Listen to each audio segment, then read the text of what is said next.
Hey guys, today I'm going to show you the quickest and easiest way to make a button box for your sim setup. Let's go.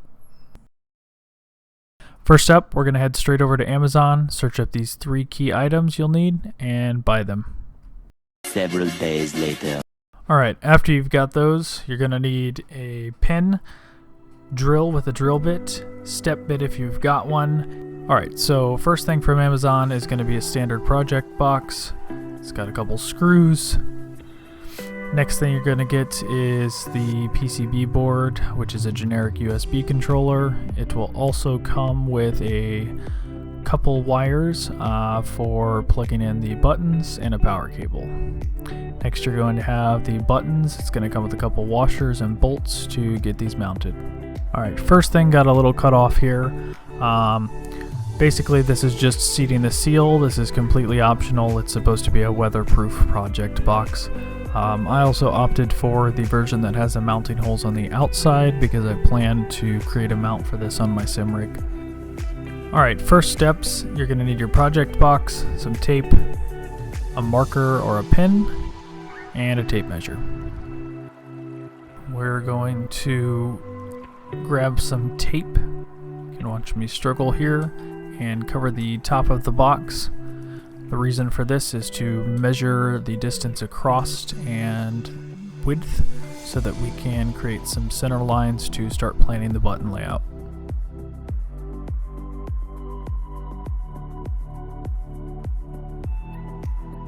With our center lines made, we're going to grab some buttons, dump them all over the place, and figure out what configuration you want these to be drilled in.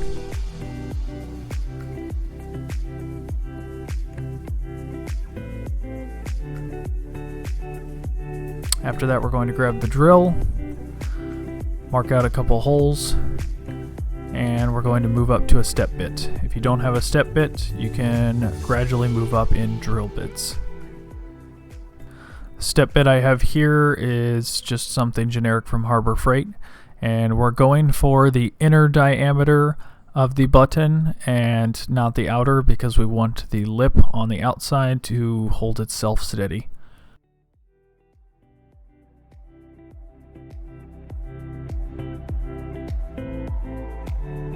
If you are using a step bit here, just be careful, make sure you go gradually so that you don't oversize the hole.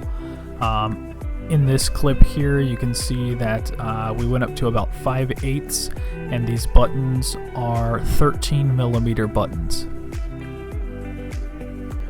Make sure to double and triple check the button size, that way you don't go over and have it sinking through. It should sit with just the lip over the top.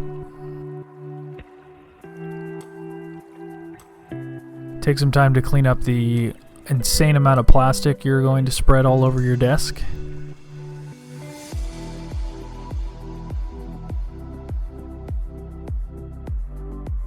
Now that we've got all of those drilled out, set in your buttons, make sure that there's no extra space in between them and that they're laid out how you want.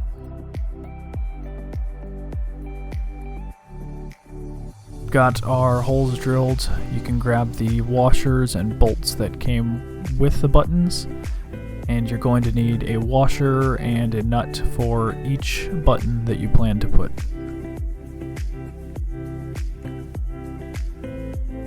Depending on what buttons you go with, some of these have both the washer and the nut integrated into one piece.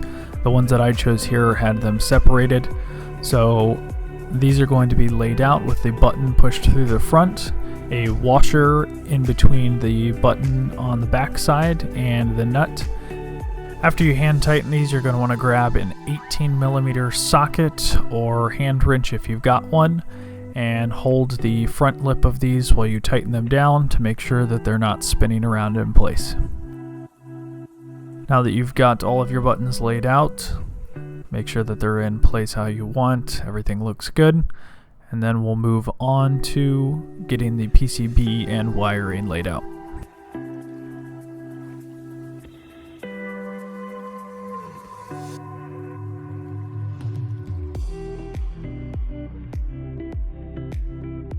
For this controller here, it's got 4 mounting points on the corners.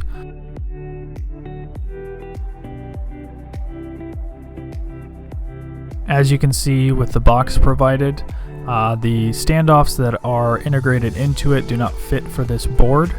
I've tried multiple angles and it isn't really possible unless you've got additional standoffs to put in. So our solution here was to go with some 3M tape. This will not affect the board. It's very low heat, and 3M or double-sided tape is safe on PCB.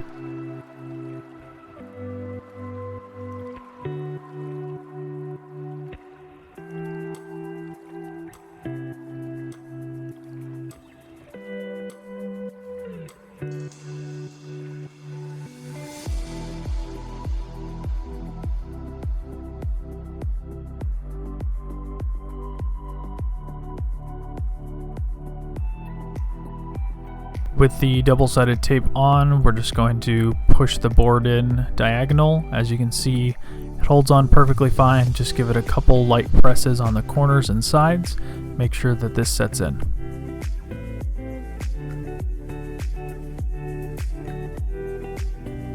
The next step is mounting the power cable. We're going to need a slot somewhere here in the side for the notch that is provided.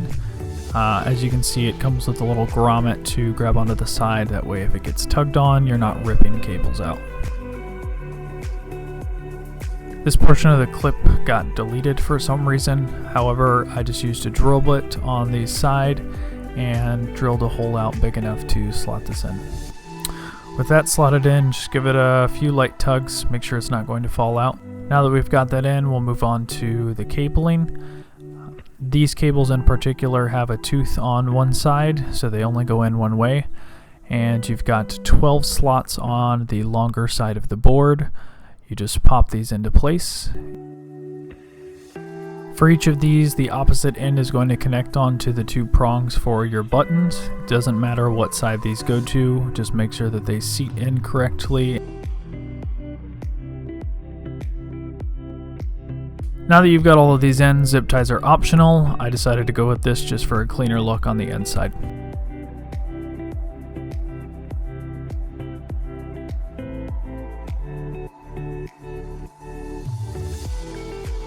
Now you can go ahead and close this up. Make sure that that cable notch gets seated into the top slot of the cover and screw this back together.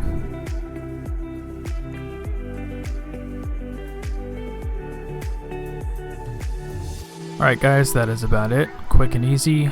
As I said, mine came with 4 mounts. There is an option without these, but that is it. Plug in with USB and bind. Thank you guys for watching. Please like, comment, subscribe, comment any questions you have. I'll be sure to check those and get back to you as soon as possible. Also, for anyone interested, I have a Moza R9 with SRP pedals coming in soon that I'm planning to do a review on. That will include an affiliate link with a discount code if you plan to buy some Moza equipment yourself. Thanks.